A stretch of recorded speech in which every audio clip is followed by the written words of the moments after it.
All right, so this is what it looks like to be a two-time 15-star diamond and four-time top 10 coach. I just got off a boat yesterday, a cruise ship, drove 6 hours to get home, woke up this morning and taught a class, dropped off somebody at the airport, and I'm making you a video. If you could smell me right now, I don't smell very good, and if I didn't have so many lights on me to flood out the lack of sleep, no makeup, and sweat, you'd be like, ew.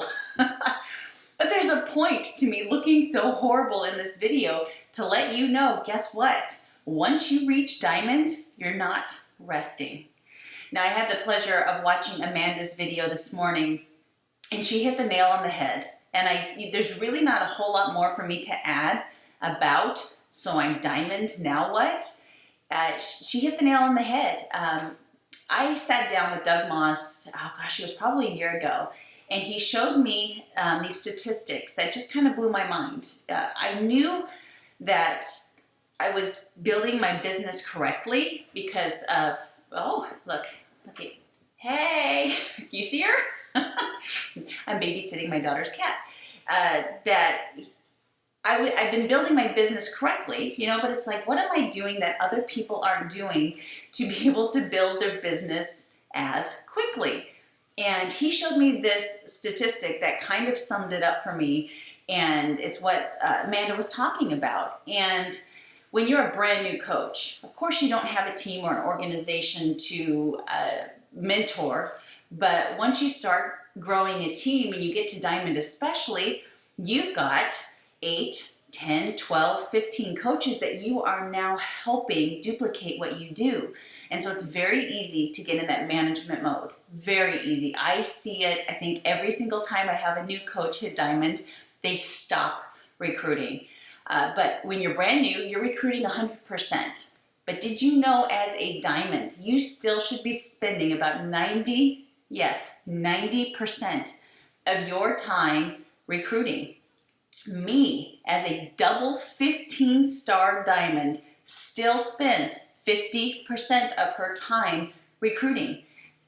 You have to know that in order to be successful at this business, because again, as Amanda said, people come and go and you have to keep filling that funnel, that recruiting should be number one on your list. You are looking for you. I think I mentioned this before in a video earlier that I'm sitting down and speaking with Craig Holiday, and he told me that to be a millionaire in this business, I have to find 10 people like me. It's just 10. At the same time, you're going, that's not very many, but you're a hard worker, right? You're in this group. And so it's hard to find other hard workers like you, but if you find 10 like you will be a millionaire. And guess what? He was right. I actually didn't quite find 10 yet. I'm still looking for a couple more, but I'm almost at 10 people that work just as hard as I do, and it's made me a millionaire, a multimillionaire. So recruiting is key. Please understand that now that you've hit diamond, you don't slow down the recruiting and start helping other people get to where you are. You're still spending a good 80 to 90% of your time recruiting, finding more coaches and looking for someone just like you, looking for that 15-star diamond that will make this business successful for both them and you if you find them before somebody else does. So recruiting is the key to I'm diamond, now what? If anything, I want you to up your recruiting. You should, at a minimum, be getting 5 coaches a month, but hopefully closer to 10 or 15. You want to get pet? Is that your deal? Come here. She's so cute. I think I want to keep her. And the second thing that I want to talk to you about is team culture. I think once you become a diamond, it's really important that you really establish some team culture inside your organization because especially women, and that's why some of these multi-level marketing companies like Avon and Mary Kay and stuff do so well, is because they do a great job of creating culture, and you have to do that as a leader. So if you haven't really created this sense of belonging within your team, that's something that you really need to work on. And if your upline is very good at that, that's cool to hang on to that, but eventually you need to brand yourself as your own leader, part of your own team. And it could start as early as you just being an emerald and taking those few coaches that you have, and if they're local, doing a lot of things together, going to coffee shops together, going and get massages together, walking in the park together, and let people see this culture that you've created for your team. Once it gets bigger, like I'm saying, I just got off a cruise ship yesterday with my team. I took, I guess about 15 coaches and their spouses on a cruise for hitting a milestone, and I brought a photographer with me. That wasn't cheap.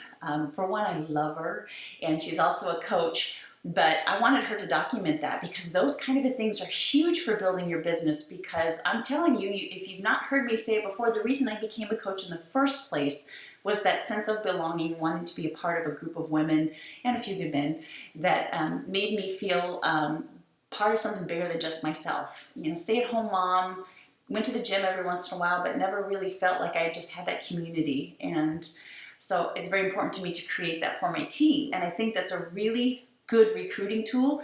And it's also a really good retention tool. So now that you're Diamond, you have to continue to work on that recruiting and I'm telling you, stalk other coaches' Facebook pages and see what they do to recruit. And something's going to speak to you and say, you know what? That's what would have gotten me to reach out and ask somebody about coaching. And that's who you're looking for, someone just like you. So if you see a post from another coach, be inspired by it, make it your own, and duplicate that and put that out there and get people communicating with you about the coaching opportunity. It's not always just about you helping people lose weight. You have to understand that you also need to put the business side out there for people, because alongside getting healthy, people really need to understand what coaching can do for them and their family financially. And a lot of people, especially newer coaches, are afraid to put the business side out there, but don't be, because I promise you, people are waiting to hear that not only can they get fit physically, but they can financially. And in that team culture, if your team is scattered all over the United States and Canada, you still can create that culture by making pictures of all of those beautiful faces on your team put together, right? And just make beautiful posts about how these faces are who you've decided, to circle yourself with, and you're working to put together a team vacation that you're going to take, or you're all working together to make it so you guys can get to summit together. But just let social media see how connected you are as a team, and somebody's going to be like, I want to be a part of that. I want to do what they do.